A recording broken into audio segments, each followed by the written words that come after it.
This is my randomology, and today we're going to find out what's up with this Vader guy.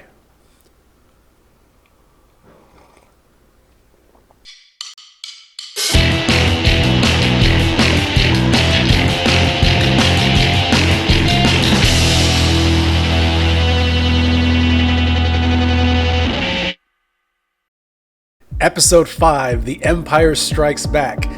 Widely considered to be probably the best of the original trilogy, possibly of all 9 of the 3 sets of trilogy movies. Saga? Is that whatever? Anyway, again, just like A New Hope, it's been well over a decade since I sat down to watch this movie. I know what happens. We know the big reveal. All right, even if you've never seen the movie, you know the big reveal at the end. I don't know, not much to say about this. Just, it really is one of those movies that in a lot of ways feels maybe slower than A New Hope. But it also has, again, that wonderful world building that I mentioned in the first one.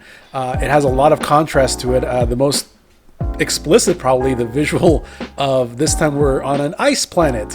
Next movie will be in a jungle planet. But it definitely is a movie that broke that mold of sequels. And this is in a time when the whole sequelitis thing wasn't really a thing yet. This is 1980. I think at this point there's one Friday the 13th movie. There's maybe 2 Halloween movies. The idea of sequels that keep going and going was just not part of popular culture. And the idea of, the sequel's always worse. Well, maybe people thought about that, but there weren't really all these, maybe the James Bond movies, but I can't think of other movies or other series that were around that would have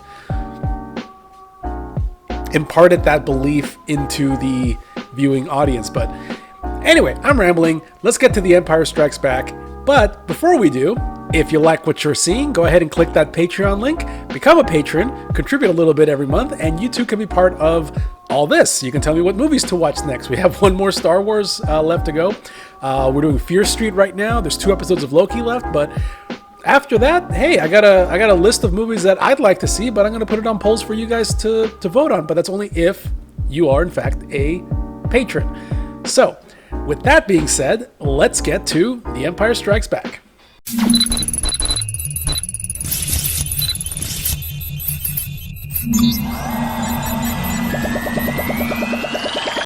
Sci-fi equivalent of Once Upon a Time.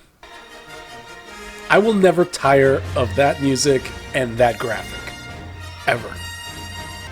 Somebody pointed out in the last video that these intro sequences, the scrolling text, is an homage to the old sci-fi serials where they would have a recap of what happened in the last episode so the audience would know what's going on in this one. And that was in response to me saying that stuff like this is lazy writing. I stand by that statement. There are ways of doing this that don't rely on just dumping the information on the viewer. I know it's an homage. That doesn't mean that it's still good writing. There's a lot of stuff that we do in movies, film, and books that we've been doing for a very long time. Does not mean it's a good idea. I said I wanted the Millennium Falcon. That's if it's just like me and some friends, but if I have the crew for it, I want a Star Destroyer. God, just this shot right here really sets up how big this is. I mean, it's a huge movie, obviously, already. But the scale of it. And you didn't see that barreling towards you? And our hero's dead and the movie's over. Thank you very much for watching. No, I'm not going to do that twice, the 2 videos in a row. Sometimes I wish we had subtitles for what Chewbacca is actually saying, but sometimes not.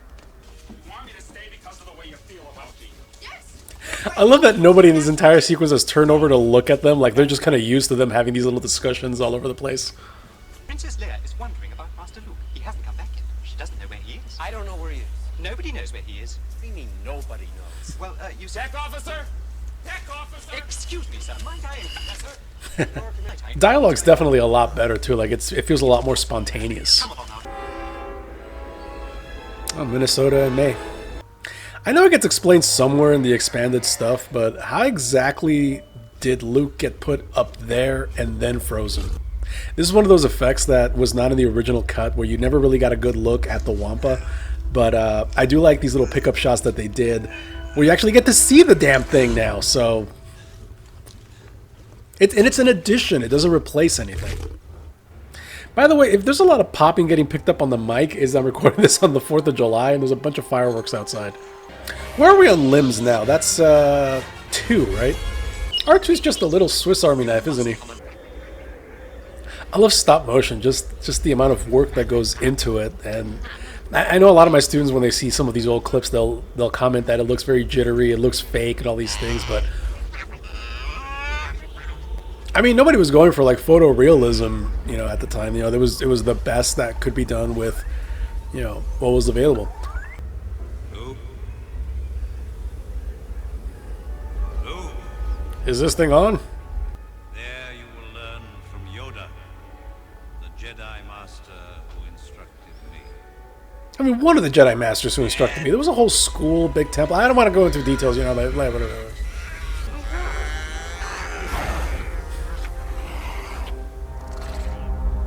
Yeah, I was never sure if it died from exhaustion or from the cold.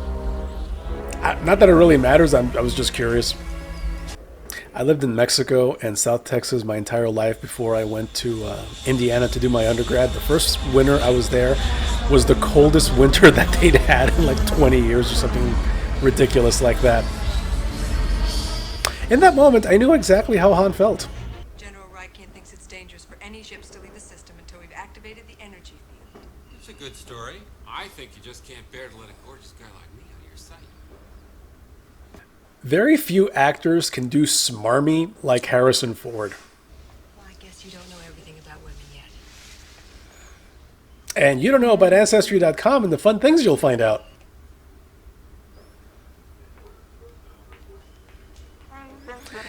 Yeah, you're not going to have that look on your face later.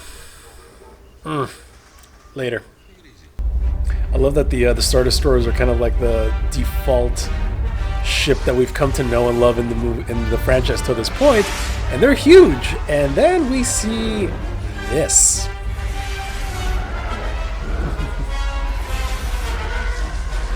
The Empire just loves building these things gigantonormous.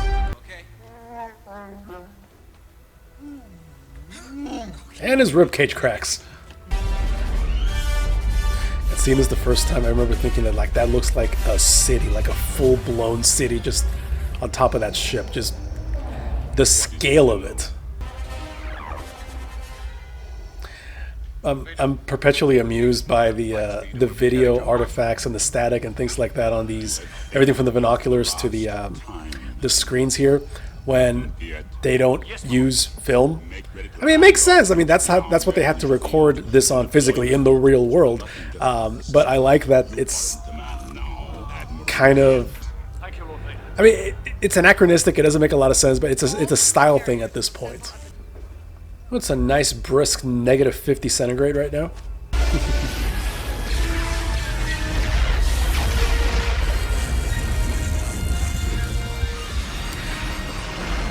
This does bring the question that I had when I first saw this. Like, if you got a weapon that can just kind of disable the ship and just kind of leave it derelict, why not just use that exclusively? Like, the turbo lasers take, you know, several shots, obviously, to bring down a shield or blow a ship apart.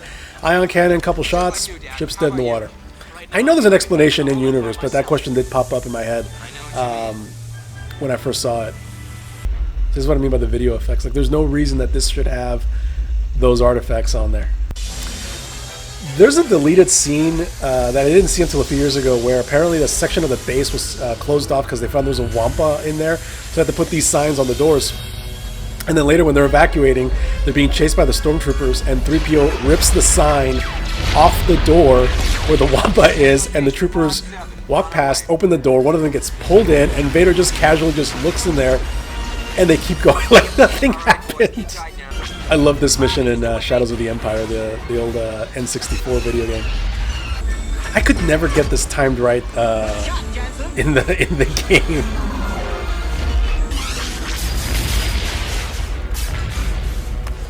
I just hit him in the back of the neck, just like a Titan. I do appreciate the lack of technobabble trying to figure out what's wrong with the Falcon. It's just, something's broken. We're going to try to fix it. That's it. That's all we got to know.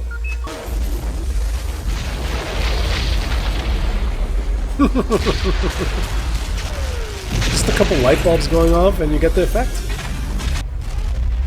I think it's... Yeah, that's the door. That's the door. Yeah, they cut it off right there. That's the door where the Wampa was.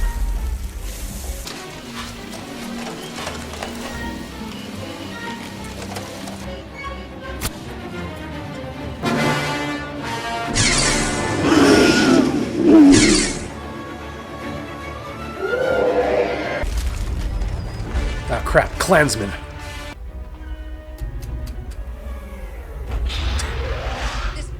I've heard that was actually a blooper, that the lights were supposed to stay on and Harrison Ford just banged the thing and it turned it back on.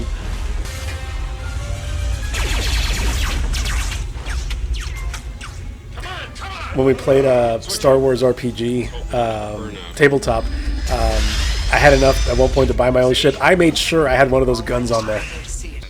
I'd like to keep it on manual control for a while. I mean, you're just kind of flying in a straight line, so I don't know exactly what you're doing. Well, it's still outmaneuver. I'll get an actual maneuver, not just flying straight like the last movie. That wasn't a laser blast. Something hit us. Han, get up here. Well, the lasers are hitting you too. God, these are all models that they had to like spin around and move and composite, and some poor schmo somewhere in Industrial Light and Magic had to actually composite all of this by hand. This is what I love about like older movies like this, just the problem solving and the trickery, the sleight of hand, and sometimes just like brute forcing a solution. Yeah, R2 is like Nokia tough. R2-D2 is the Nokia phone of droids. I'm going to say it right now. First movie, everybody wondered what is under that helmet, and then to get just this very, very brief look, the imagination ran wild. It's a very wet movie now that I'm looking at it. Like the Tauntaun, Dagobah, giant worm they're in right now.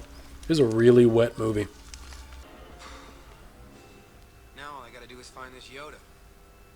If he even exists. Or if he's in the right hemisphere, or, you know, any number of things. It's really a strange place to... Why are you here? As much as everybody does the impression of Yoda by, like, mangling up the sentence structure, he really doesn't talk like that much in this first movie. Right. Help do I get? Yes. I don't... Put that down. No, we... Hey! It's my dinner! That's really good puppeteering. I mean, he doesn't obviously take a bite out of it, but, you know, Frank Oz works the puppet enough that you can almost We didn't mean to land in that puddle. think that he did. We would, but we can't. How is it that this Yoda puppet looks infinitely better than the one in Phantom Menace?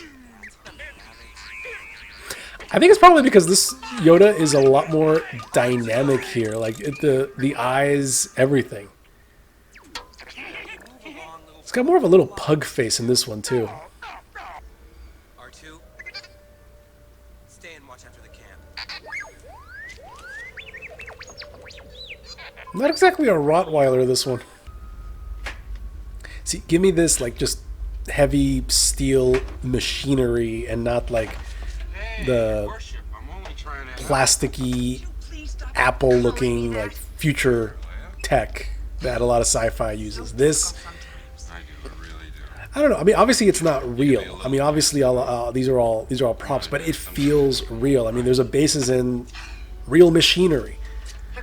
I mean, for a more modern audience, yeah. I mean, like a, you know, Apple design and that like white clean look is technology, but there's something just, I don't know, light about it that doesn't feel real. Sir, I've isolated the reverse power flux coupling. Thank you, cold water on the groin. Thank you. There's a giant Xbox on button. What is thy bidding, my master? There is a great disturbance. Now, I understand wanting to I have felt it. alter the effect here from the original one because the Emperor in the original version looked way different compared to even Return of the Jedi.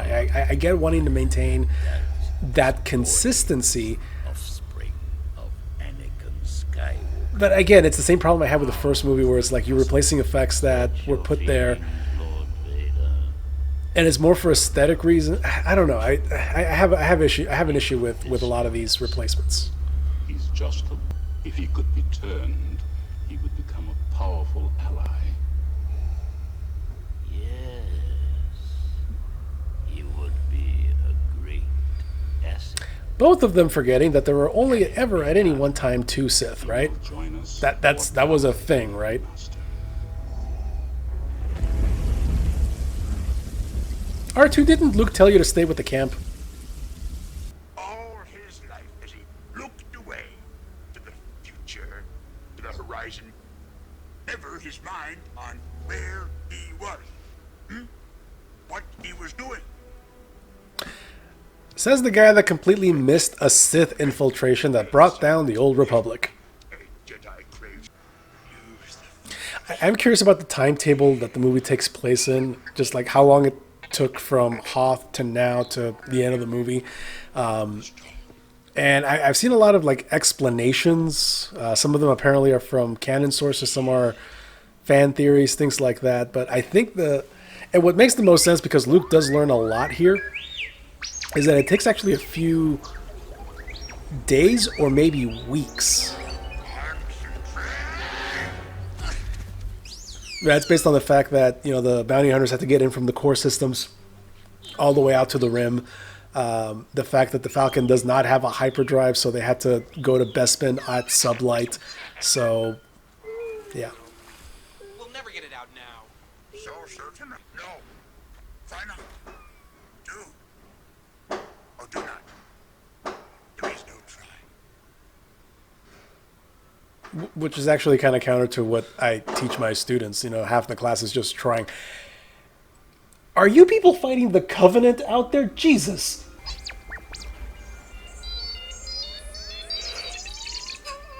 There's probably a few parts of this review where it looks like I'm bored. I'm just really, really tired right now. It was a long day. It's been a long couple days.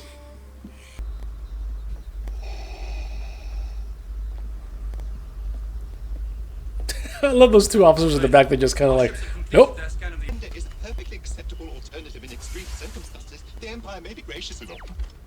Thanks. I don't think Anthony Daniels gets enough credit for like the physical element of his performance. I love this style. Just this is the kind of style that I was referring to when first episode of Loki. We got to see the TVA, the buildings, and everything. It's his exact same style. It's like late 70s, early 80s. And how you doing, Chewbacca? You still hanging around with this loser? Hello, what have we here? His voice dropped an octave right there. That is why your friends are made to suffer. That's why I have to go. And that's why I will not have any friends whatsoever from this point To forward. the Emperor the way I lost Vader. You won't. Well, to be fair though, you lost Vader because you didn't pay attention to things like, oh, he got married and has a kid on the way. If you choose to face Vader, you will do it alone. I cannot interfere. They only paid me for like 3 days on a soundstage. Aren't you afraid the Empire's gonna find out about this little operation?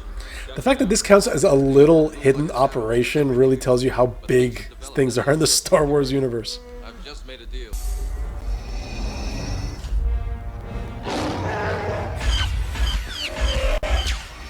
It's always so stressful meeting your girlfriend's dad. Suddenly an overgrown mophead like you would be stupid enough. The longest time I thought he called him a Muppet, which never made sense, and then I actually saw it with the subtitles. Just setting up the boss arena for you there, boss. I was trying to imagine what it was like watching this the first time that when it first came out. I mean, not knowing what's going to happen and just everything going to hell in a handbasket. Han getting frozen, just everything. I mean, this whole thing really is an unmitigated disaster. I mean, they would have gotten away without him. I mean, Lando was going to get him out anyway. He's just there, loses a hand, finds out, you know, and yeah. So I was talking about in the last episode. I mean, Luke is swinging all over the place, and Vader's barely moved because he knows how to do the appropriate moves to counterattack without overexerting or using excessive force. He does exactly what he needs to do.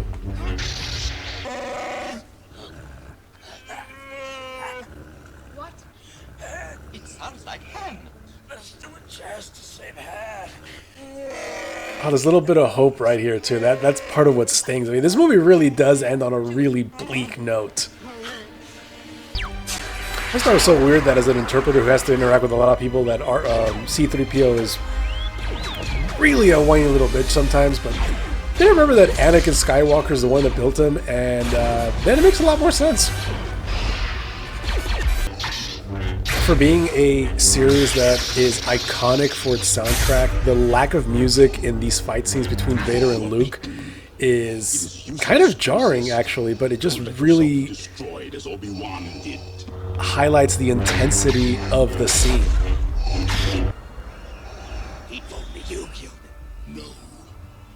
I am your father.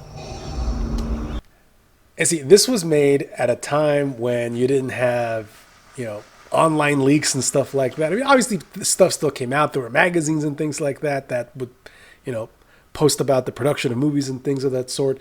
But as I understand it, the script, when everybody that had a script for this movie, the big revelation wasn't, Luke, I am your father. When Luke tells him, you know, Obi-Wan told me that you killed my father, Vader's response was supposed to be, no, Obi-Wan is the one who killed your father, which is still would have been a pretty shocking revelation, not to this point.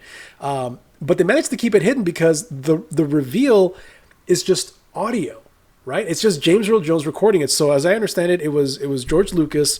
Mark Hamill knew. They told him, and it was like three other people. It was like a producer, somebody who made Spielberg, I think. Just a small handful of people, like 5 people total, knew about this. Harrison Ford apparently found out about it the day of the premiere, and when that line happened, according to the story, he turned over to Mark Hamill and said, you know, why didn't you fucking tell me? So I actually don't remember when I first found out about this twist. I'm more than sure that I'd heard about it, or it had been spoiled to me in some way in pop culture before I sat down and watched the movie.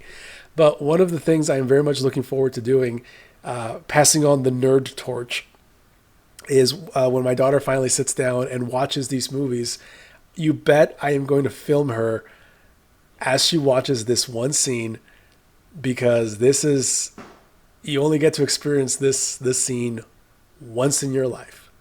I'm looking forward to that. I don't deal well with heights, so this little sequence is I actually have goosebumps, not from the iconic sequence we just saw, but from, you know, if he falls, he's going to fall several thousand miles into the core of a gas giant. This is the other thing that I remember from this movie, just this last sequence of him just hanging on for dear life over a gas giant.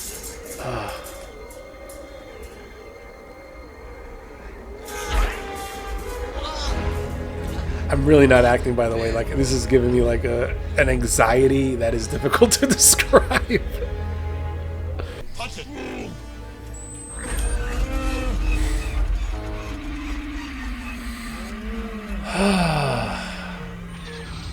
that look from the two of them is just perfectly timed. They fixed it. I trusted them. It's a cool little effect showing the interior of the hand. It's just a hole in the table, but you know, it's the simple tricks really that work best. And this is dark. This is really, really dark. Episode 5. Let's talk about it. There's a lot of reasons why this movie is considered one of the best of the Star Wars films. You know, the writing, the directing, the plot. It takes everything that the first one did, kind of this sense of, you know, heroism and the swashbuckling adventure and everything. And at the end of it, everybody has had the crap kicked out of them physically and emotionally. It's such a 180 from the previous movie, and it really builds on what that first movie set up, which is it's one of the reasons it's not just considered one of the best movies in the trilogy. It's often heralded as an example of one of the great sequels. You know, a movie that followed an already great film with a huge fan base and managed to actually, in a lot of ways, one up it. There's very few movies that have been able to do that. You know, Aliens, Terminator 2, a couple of others here and there, but I don't know what else I can add to just how incredible this movie is. And I really wish I could remember if I knew about the Vader twist before I saw this movie for the first time. I'm more than sure I did. But anyway, not too many of those visual effects replacements in this one compared to A New Hope, which makes sense because A New Hope was done with a relatively low budget for the time, and this movie's following it, and obviously they had a lot more resources. But next week, we are doing the third movie in the series, Return of the Jedi, which, you know, people go back and forth on whether it's better or worse than the first movie. The Ewoks themselves get a lot of love and hate, and then there's that final musical sequence. We'll get to that one when we get to that one. But Empire Strikes Back, classic, 10 out of 10, 12 out of 10. Always good. I wasn't talking a lot during this one, and I apologize for that. Reason number one being that it's just such an amazing film, and I really was soaking everything in. Secondly, it is late, and it has been a really long week, and this would have been the night that I get to rest somewhat, but I have to record this for this week. But that's done. I'm going to start setting up for the editing in the morning. So thank you very much for watching, and I will see everybody for the next one, which by the time this premieres, I think will be the next film in the Fear Street series. So look forward to that. Catch you later.